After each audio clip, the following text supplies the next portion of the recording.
trusted news source, ABC6 News at Noon. Good afternoon, everyone. Thank you for joining us. We start today with breaking news. Today, President Biden will announce his plan on student loan debt. He has a briefing on his schedule for 2:15 today to outline the details. We'll be streaming that live on our website, ABC6.com. ABC's Derek Dennis reports on the plan.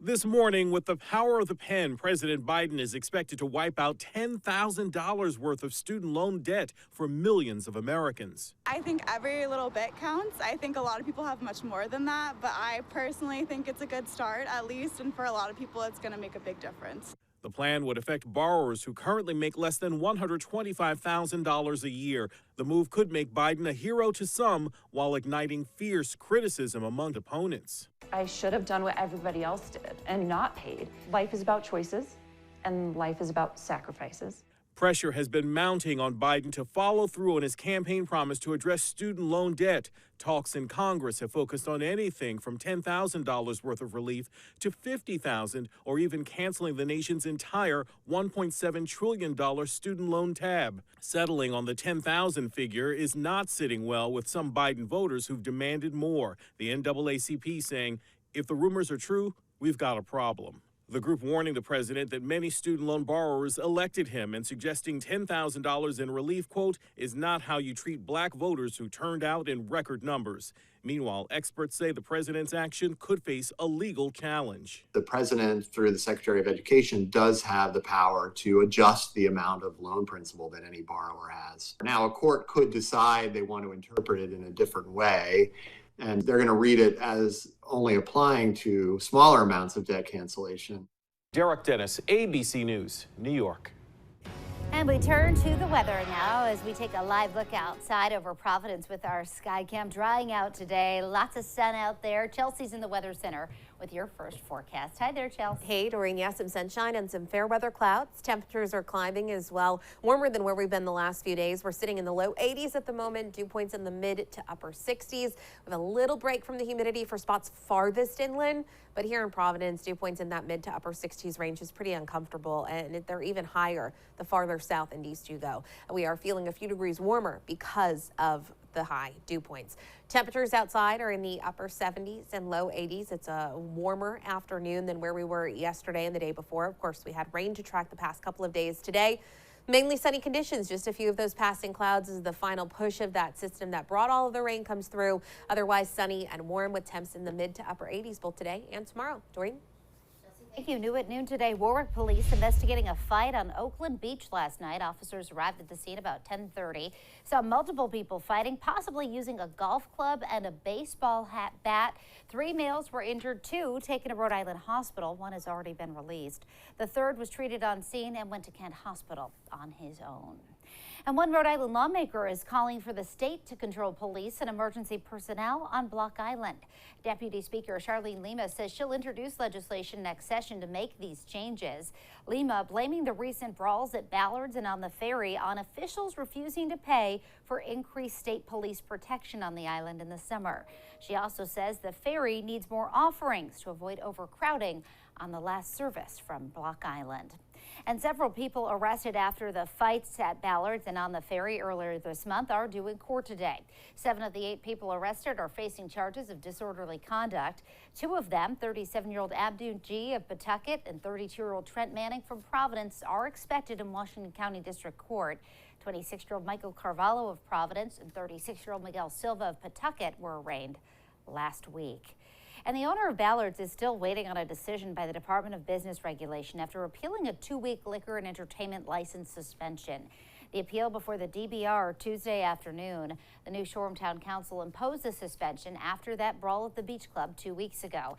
If it holds, it will impact the busy Labor Day weekend holiday.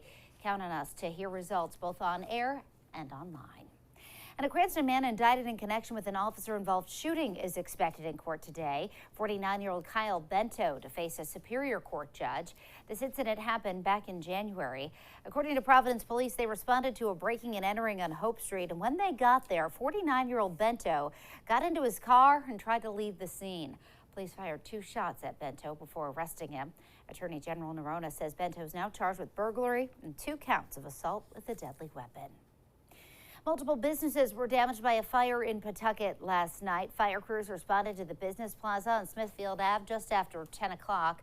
That plaza includes Maria's Breakfast and Lunch, Nana's Market, Heleni's Bakery, and Star Cuts, all four sharing a common attic area which was damaged in the fire. There's extensive water and smoke damage, mostly impacting the bakery. No one was inside any of the businesses at the time. And new details today in the death of Whitey Bulger. New court documents revealing the whole thing was planned and took just minutes to carry out. Here's ABC6 news anchor Casey Cantz.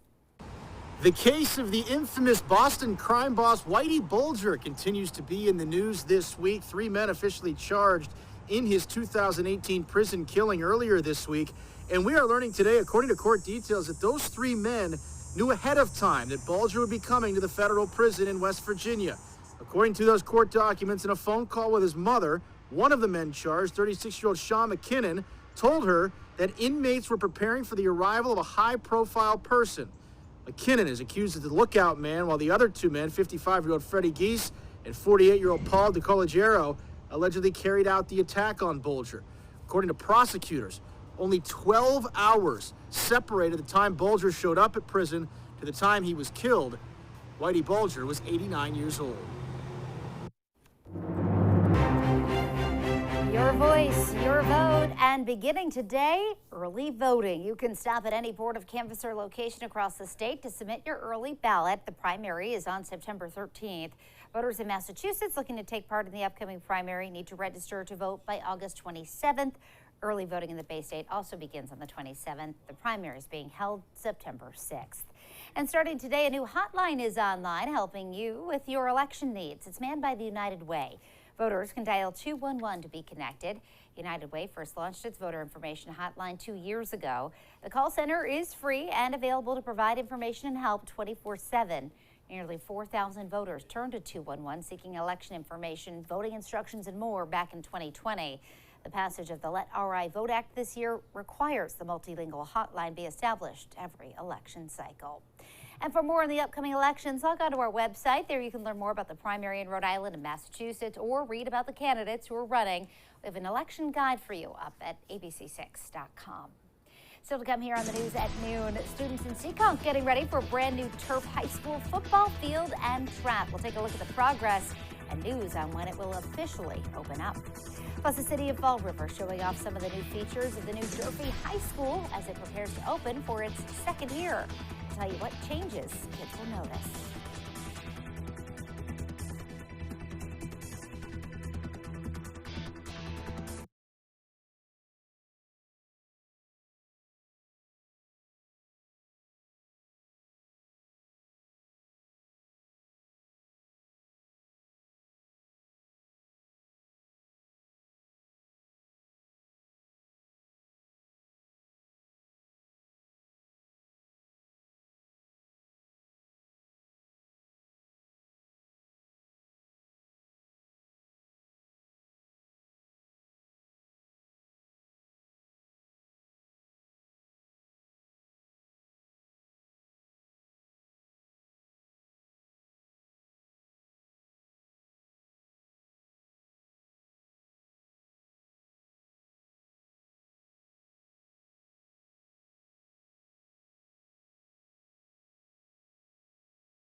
Getting ready for back to school, the new Durfee High School in Fall River getting its formal dedication this morning. The school opened to students last fall, but some construction was still ongoing. The mayor and other city officials were there today showing off the new auditorium, gym, pool, and basketball court. I mean, this was a long battle to get this school built. You need to have the technology to be able to stream to other classrooms, stream to homes, stream to the community, and this school is loaded with technology. Students gave tours of the building to Fall River residents right after that dedication. And renovations on new athletic fields at Seekonk High School are just about complete. Some pictures here are taken by a student earlier this month. The high school getting a new track and football field. The construction has been going on since late 2019. On September 1st, the superintendent will officially unveil the renovated track and football field. And the Rhode Island State Police will distribute school supplies donated from their Kids, Cops, and Classroom Supply Drive later today. Troopers will be visiting the Webster Avenue Elementary School in Providence, bringing backpacks, number 2 pencils, pens, and calculators, and other supplies. The event starts at 2 this afternoon. Again, that's at the Webster Avenue Elementary School in Providence. Still to come here at noon, a selfless act honored in North Kingstown. Next, Natalie Norrie tells us about a woman who donated her kidney to a complete stranger.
A local woman who wanted to make a life-saving gift to a family member found out that wouldn't be happening, but she went along with her kidney donation process anyway. ABC6 News reporter Natalie Norrie is live in the newsroom with the story of one kidney donor and the match she found. Natalie. Thanks, Doreen. Around just 8 weeks ago, 4 people's lives were changed due to life-enhancing procedures and strangers' willingness to make a difference. Kristen Allen of North Kingstown wanted to donate a kidney to someone she knew who needed help. When she wasn't a match for that recipient, she decided to move forward and donate to someone she didn't even know. I was looking for myself, I think, to focus more on kindness, compassion, and I felt like this could be something that I could do. That recipient, also a North Kingstown resident, went through 30 years of kidney disease. And today, because of Kristen, he's healthy again. Quite frankly, I'm doing great. This isn't like borrowing $20 from your brother-in-law. You know, they gave me a body part. And Rich Nagel's brother-in-law wanted to donate his kidney to help Rich, but wasn't a match. After hearing that and knowing the need people have living with kidney disease, he wanted to donate to a stranger too. Where I work in Westwood, Mass, right next door is a kidney dialysis center. And I see the traffic going in and out of that dialysis center every day. Just a few weeks later, the Rhode Island Hospital Kidney Transplant Center helped organize a meeting. It was a wonderful thing. When I stood up to meet Kristen, it was something. The donors and recipient told ABC6 not many people know how difficult living through kidney disease is and how easy it can be to see if you could be a match to donate. With my experience in just donating blood and blood platelets and not knowing about it, there's probably a lot of people out there that don't know about it. This is, something that is fairly low risk for the donor. This evening at 6:45, Kristen Allen and Michael Poirier are being honored for what they did at the North Kingstown Council meeting. The group also plans on finding ways to reach out to the community and spread more awareness about the disease and how people can help. Reporting in the newsroom, Natalie Norrie, ABC6 News. And now, your ABC6 Storm Tracker weather with meteorologist Chelsea Priest. Oh, a much brighter day across southern New England. Some clouds rolling through. They're fair weather clouds. And we don't have rain in the forecast for today after that soaking rain came through yesterday. Going to get an updated drought monitor tomorrow. That's going to include Monday's rain, not the rain that we got yesterday. We'll have to wait another week for that. The cutoff is Tuesday morning. Today, though, a beach day, if you'd like to make it one. Temperatures along the coastline right now are in the upper 70s range, topping out in the low to mid 80s this afternoon with a low rip risk. Your surf around 3 to 4 feet. The moderate UV index today hanging around a 6 or a 7 with the breeze coming in out of the west around 5 to 10 miles per hour. Temperatures for most of us at the moment in the upper 70s to low 80s. As we head through the afternoon hours, some of our inland spots will climb into the mid to upper 80s range, which is above average for this time of year. Average high is actually 81 degrees. It's getting a little bit lower as we start to lose some daylight minutes each and every day. Our sunset high around 7:30. This evening. Breeze is coming in from the northwest for some of our inland spots, but more so from the west down along the coastline out towards the Cape, and those dew points are staying very high today. We're going to stay very muggy in the coming days, that uncomfortable feel when you get dew points into the mid to upper 60s range. When you hit about 70 degrees, that's some really sticky air, and we're going to stay in that mid to upper 60s range for today.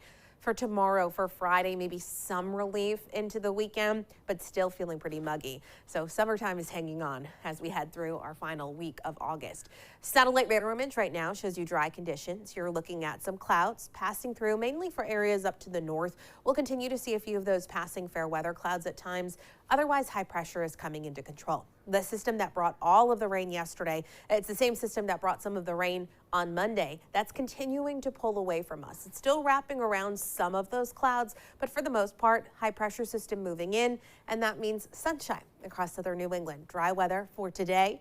Dry weather as we head through tonight, although there may be some patchy fog once again into tomorrow morning. The sun will burn off that fog, and tomorrow looks even warmer than today. Expect full sunshine. Expect temperatures in the mid to upper 80s range for our inland spots, low 80s along the coastline. Overnight Thursday into Friday, we stay dry, and we start Friday morning with some fog, but again, getting into some sunshine. The first half of the day on Friday does look rain-free. We'll be tracking this approaching cold front as we head through late in the day on Friday. There may be some isolated showers and storms, really isolated, really hit or miss.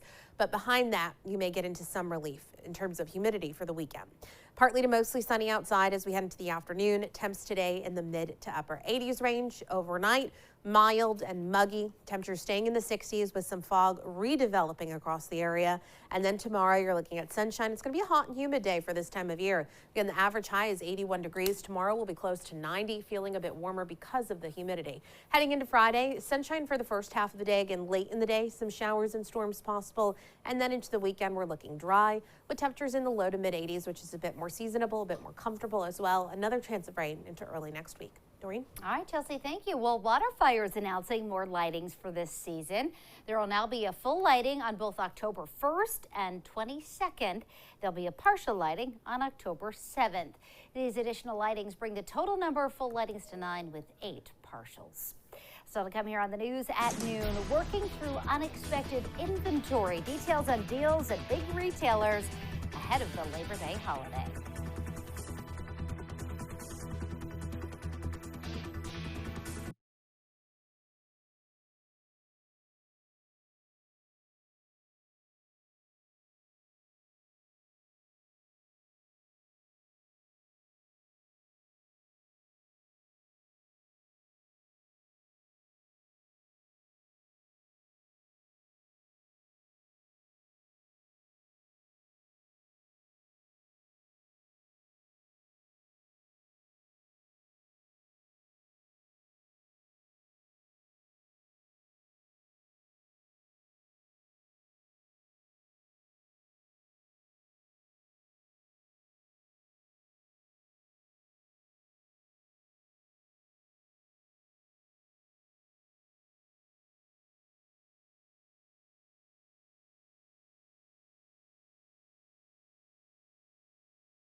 Back now with consumer news, the hot summer savings that many retailers are offering as a result of a major inventory surplus. But is it better to buy now or wait for holiday sales as we approach Labor Day? ABC's Rebecca Jarvis has the details. This morning, Labor Day's Super Summer Savings is already a go. Big brand stores giving customers discounts on popular items due to the surplus of merchandise that has flooded the shelves over the last year. Stores are not only left with the inventory that's being returned, but they're also being left with the inventory that they overplanned for during the supply chain issue that was happening last holiday season. Adobe reporting earlier this month that prices for electronics fell 9.3% in July compared to a year ago, and toys dropped 8.2% over that same period. The result, experts say, savings this fall that we haven't seen in years, and more cash in your wallet. We expect a lot of them to just be kicking off the end of this week. Don't wait till Labor Day itself. In fact, you can probably start shopping as soon as 10 days before Labor Day. And getting as early a start as possible is really smart because that's when your selection is going to be the biggest. Analysts say to buy things like televisions, computers, and your favorite classic toys and games, and home goods. Like this futon sofa at Target, now $159, down from $240 for a 34% savings. And this 15-inch HP Envy is $300 off as part of Best Buy's back-to-school deal. And you might want to start that Christmas list. And if it's a hot ticket item, now's the time to buy. If toys are on your list, especially if your kid has a specific toy on the top of their list, you cannot start too early. We saw a lot of the most popular toys sell out last year and not get restocked due to supply chain issues. And that was Rebecca Jarvis reporting. Still to come here on the news at noon, a Pixar-inspired Porsche sells for a pretty penny at auction. Plus, Chelsea has another look at your afternoon forecast right after this.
Well, finally this afternoon, remember the movie Cars? Well, this is the Porsche 911 Sally Special, which you can see looks just like the Cars character, Sally Carrera. It was up for auction this weekend, and RM Sotheby's says it sold for a record $3.6 million. That is a record for new Porsche sold at auction, which makes sense considering this is the only car like this ever made. And get this, Chelsea, the great thing is all of the money is going to charity. Love it. Yeah. How fun.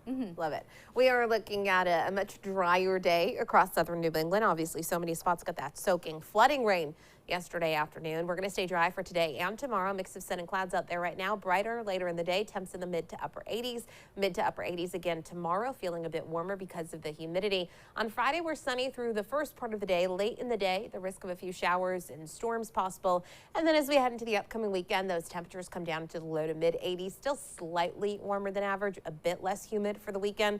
Another chance of some rain possible early next week. Doreen? All right, Chelsea, thank you. And that's going to do it for us today on ABC6 News at Noon. The news continues first at 4. Have a great afternoon, everybody.